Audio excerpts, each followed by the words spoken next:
आपके रूममेट्स में एक का नंबर आया 26, एक का नंबर आया 107 और आपका नंबर आया 632। तो आप ये भी कह रहे हो कि सारी मोटिवेशन अंदर से आती है, आपके आसपास कुछ भी चल रहा हो उससे फर्क नहीं पड़ता। तो मेरा रूममेट दिन में 2-3 बार स्मोकिंग करता था।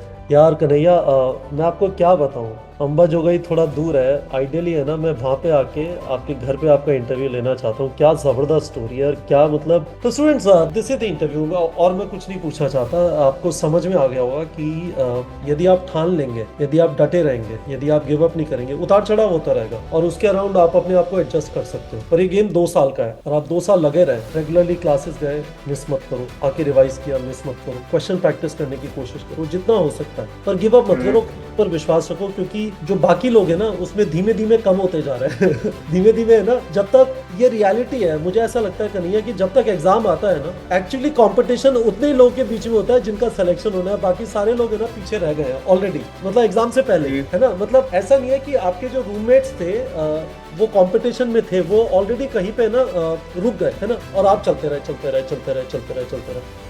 गुड इवनिंग स्टूडेंट्स, हमारे साथ कन्हैया नरेश खंडाड़े हैं। कन्हैया नरेश खंडाड़े अंबा जोगाई से हैं और कन्हैया ने 2 साल तैयारी की लाटूर में जाके। आरसीसी नाम का एक बड़ा कोचिंग है वहाँ पे, मोटे गांव का सर। और उन्होंने हमारे यहाँ से 11th में ही टारगेट बैच ज्वाइन कर लिया था। सबसे पहले बताइए कन्हैया, कैसा लग रहा है, आपका स्कोर क्या है, आपकी रैंक क्या है? अब मुझे अब नीट में 632 मार्क आई है। उसमें मेरी रैंक है 203 ऑल इंडिया।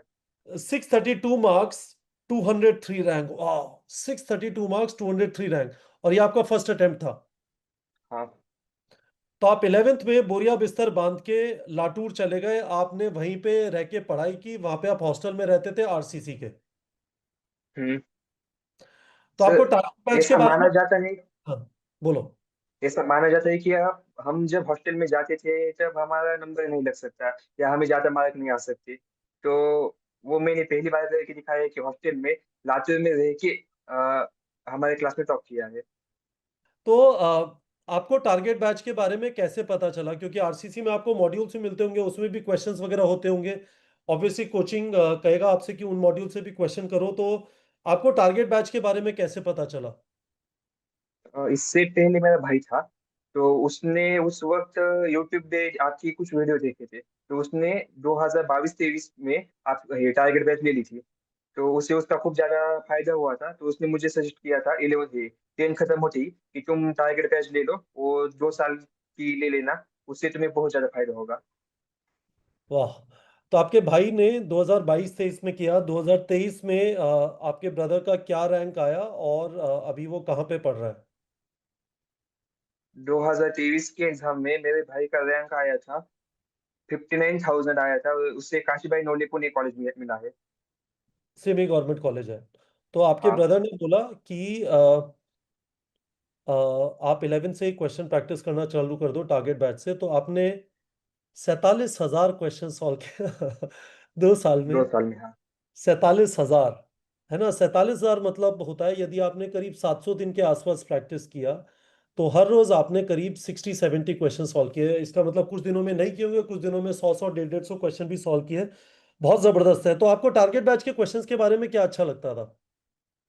सर, बायो के क्वेश्चन की लेवल बहुत बढ़िया थी। मतलब एकदम टॉप क्लास के क्वेश्चन थे बायो के। और फिजिक्स के? उसी लेवल के क्वेश्चन एग्जाम में आए थे इस साल के नीट के। फिजिक्स के भी सर, मतलब जेडबल मेंस लेवल, कुछ कुछ एडवांस लेवल की भी क्वेश्चन थे।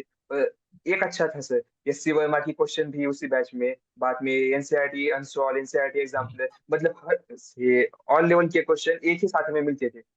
मतलब बाकी दिखा ढूंढने देता की हूँ, हम्म। मैं जरा बच्चों को स्क्रीन पे दिखा देता हूँ। आप जो बोल रहे हो वो ये है, ये टारगेट बैच है। neetprep.com पे जाके आप क्वेश्चंस में गए और लेट से आपने फिजिक्स का कोई चैप्टर सेलेक्ट फिजिक्स। किया, motion in a plane select किया। तो हम्म। ये जो सारे क्वेश्चन सेट्स हैं, और ना कन्हैया, मैं आपको ये भी बताना चाहूंगा कि हमने इस बार 25-25 क्वेश्चन हर एक चैप्टर में नी 2025 लेवल के अच्छे मुश्किल क्वेश्चन और डाल दिए हैं। तो ऑलरेडी थे, हमने और डाल दिए हैं। हम्म। तो ये देखिए सारे हैं। एब्जॉर्ब बिफोर यू सॉल्व, ये आपको पढ़ने होते थे, इनके एक्सप्लेनेशन देखने होते थे। रेकमेंडेड एमसीक्यूज, रेकमेंडेड पीवाईक्यूज, ये कन्हैया अभी आपको बता रहे थे। एनसीईआरटी सॉल्व एग्जाम्पल्स को हमने एमसीक्यूज में कन्वर्ट कर दिया।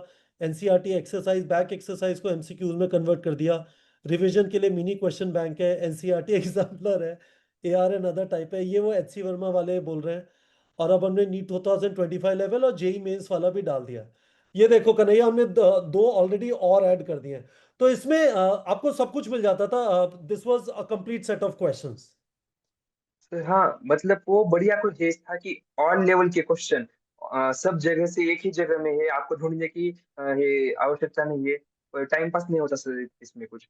मतलब एक बुक लेना, उसे सॉल्व करना, वापस सेकंड बुक लेना, उसमें क्वेश्चन ढूंढना, वो बहुत मुश्किल है सर, और बुक इसके में से अंदर सॉल्व मुझे एक करने। चीज बताओ, क्या बहुत सारे बच्चे इस बात को बहुत पसंद करते हैं कि हर एक क्वेश्चन का डिटेल्ड एक्सप्लेनेशन मिल जाता है। तो हम्म। हमें ना बुक्स के अंदर ये वाला प्रॉब्लम होता है, कुछ गलत हो गया तो फिर क्या करें। पर यहाँ पे हर एक चीज का डिटेल एक्सप्लेनेशन आपको मिल जाता है। तो आप एक्सप्लेनेशन देखते थे नहीं देखते थे जब क्वेश्चन गलत होता था? हाँ सर, नहीं वो सर देखना ही पड़ता था, क्योंकि हम जब सर हम कितने क्वेश्चन प्रैक्टिस करते हैं, वो कुछ काम का नहीं है। हम जितने क्वेश्चन समझ लेते थे ना, वो काम का आता है। मतलब उस टाइप का क्वेश्चन हमें आगे एग्जाम में आ गया, तो हमें वो सॉल्व करना आना चाहिए ना। तो एक्सप्लेनेशन बहुत जरूरी है उसका। बहुत जबरदस्त है। ये देखिए, तो हर एक का एक्सप्लेनेशन यहाँ पे दिया हुआ है। बहुत बढ़िया। तो अब मैं स्टूडेंट्स डिफिकल्ट चीज बताता हूँ। तो ये एक चीज है कि इनको इनके ब्रदर ने रेकमेंड कर दिया कि टारगेट बैच ज्वाइन कर लो, इन्होंने ज्वाइन कर लिया। पर बहुत सारे बच्चे ऐसे भी होंगे जो टारगेट बैच ज्वाइन करते हैं और 10 चीजें ज्वाइन करते हैं पर उससे प्रैक्टिस ही नहीं करते। अब मैं आपको हम कन्हैया से सवाल पूछेंगे, इनका आरसीसी में किस टाइप का रूटीन होता था और उसके बावजूद उसमें से वो डेली का 2 से 3 घंटे का क्वेश्चन प्रैक्टिस निकालते थे। तो कन्हैया बताइए, आप ट्वेल्थ का स्केड्यूल बता रहे थे, इलेवेंथ का स्केड्यूल थोड़ा इजी था, पर ट्वेल्थ का स्केड्यूल हम्म। बताइए, मंडे टू सैटरडे क्लासेस का क्या टाइम होता था और किस टाइम पे आप बीच में पढ़ते थे, सुबह से रात तक का जब तक सो नहीं जाते थे, बताइए। सर मैं ऐसे सुबह मुझे रात में पढ़ाई नहीं होती थी, इसलिए मैं सुबह जल्दी उठता था, 2 से 3 बजे में कभी भी। उठने के 5 मिनट में मेडिटेशन करता था, और उसके बाद पढ़ाई। और ऐसे ही 6 बजे हमारे क्लास थे, छः तो से दो से पौने तीन दो बजे तक उठ गए।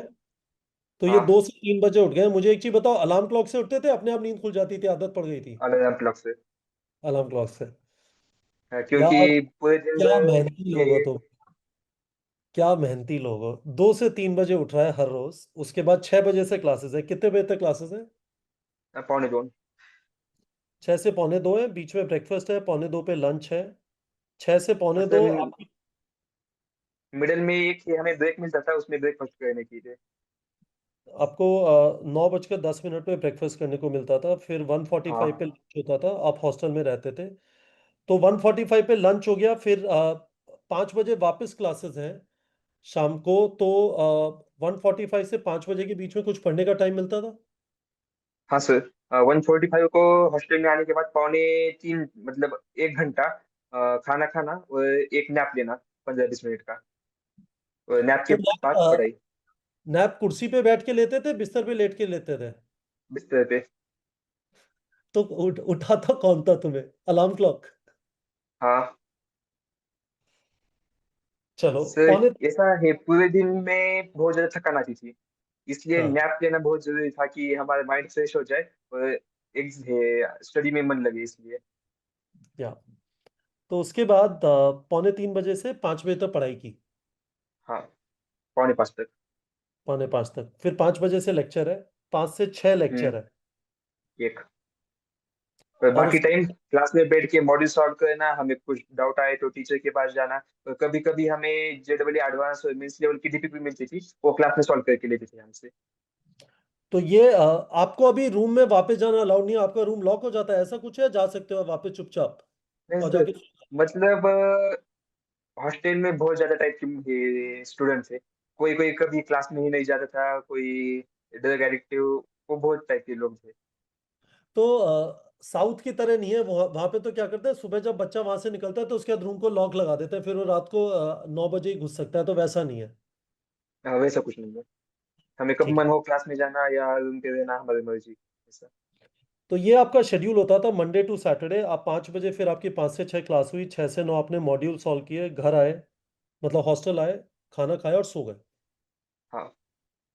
फिर आप सुबह 2 बजे उठे और 2 से 6 बजे तक आपने टारगेट बैच सॉल्व किया।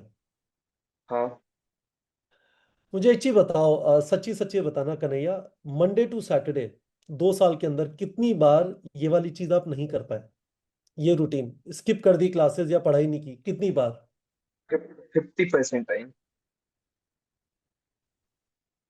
क्योंकि पूरे दिन की लेक्चर का रिवीजन करना, बाद में होल सिलेबस का पढ़ना, पिछला रिवाइज करना, टारगेट पे से एमसीक्यू सॉल्व करना, वो नहीं हो पाता है सर।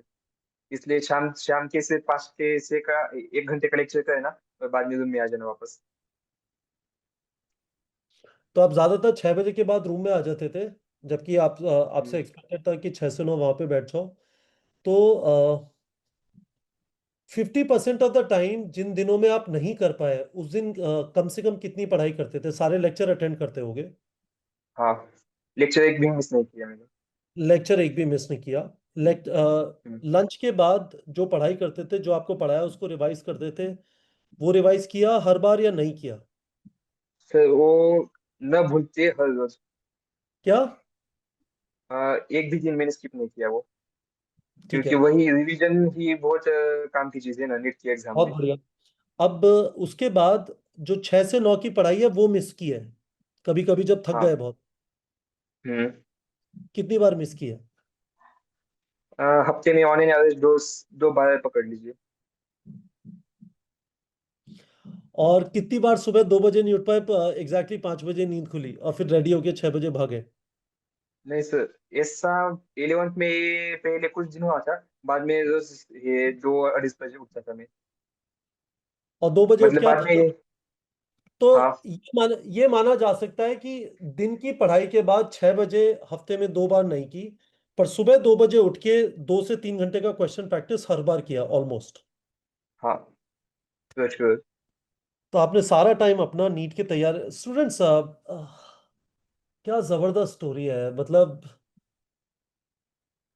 इनको एक बड़ा डॉक्टर बनना था, इनको एक इंस्पिरेशन अपने भाई से मिला, इनके भाई ने पहले एक डॉक्टरी में घुस के दिखाया।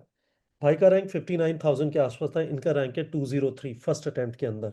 और आप यदि जरा इमेजिन करिए, आपके हॉस्टल में एक रूम कितने लोग शेयर करते थे? एक रूम में 3 लोग। कितना बड़ा रूम होता था?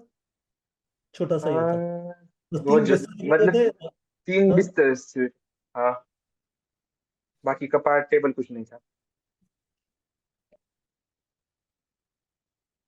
और ऐसा भी नहीं था कि रूममेट भी अच्छे है। क्या? एक को मेरे एक रूममेट को 21 मार्क आए थे और सेकंड को 107। वाह यार, क्या जबरदस्त स्टोरी है गाइस। तो आपको यदि स्टूडेंट्स को ये बोलना हो कि what is the most important thing, सबसे इंपॉर्टेंट चीज क्या है नीट जैसे एग्जाम को क्रैक करने के लिए, तो आपका आंसर क्या होगा? 1 नंबर क्वेश्चन प्रैक्टिस। हम जितने क्वेश्चन सॉल्व करेंगे उतने ज्यादा हमारे कंसेप्ट अच्छे बनेंगे। क्योंकि ऐसे भी कुछ टॉपिक है कि जे हम जिस टॉपिक की हमने रट्टा मार लिया या पूरा कंप्लीट पार्ट कर लिया तो भी हमसे नहीं हो पाता। उसलिए उसके लिए हमें क्वेश्चन प्रैक्टिस की बहुत ज्यादा जरूरी होती है। और सेकंड वन, हम किस मेंटेलिटी से एग्जाम में जा रहे हैं, हम एग्जाम में क्या सोच रहे हैं, एग्जाम में हम 3 घंटे कैसे यूटिलाइज कर रहे हैं, वो एक बहुत अच्छी चीज है। आपने ये नहीं बोला कि कंसिस्टेंसी बहुत ज्यादा जरूरी है, हर रोज करना पड़ता है, नहीं तो नहीं हो पाता? कंसिस्टेंसी सर वो हमारे दिल में से आती है, डेडिकेशन। जब हम्म। हम हमारे पेरेंट्स का ये जो देखते हैं वो हमारे लिए क्या कर रहे हैं देखते हैं ना, तो हमारे मन में से आता है कि हमें पढ़ना ही होगा, नहीं तो हमारा कुछ नहीं हो सकता ये। कन्हैया यार, मैं तुम्हें क्या बताऊं। तुमने अपने पेरेंट्स के लिए ये किया है, खुद के लिए किया है, आपके आसपास के मोहल्ले के ना जाने कितने लोग अगले 10 साल तक आपका एग्जाम्पल देंगे कि वो कर सकता है तो तुम भी कर सकते हो। हम्म। अम्बज हो गई, जबरदस्त है। तो ये बताओ, कभी कभी ऐसा नहीं लगा थक के कि भाग जाओ, मुझे नहीं करना, मेरे बस की नहीं है, रहने सर देता हूँ? बहुत बार।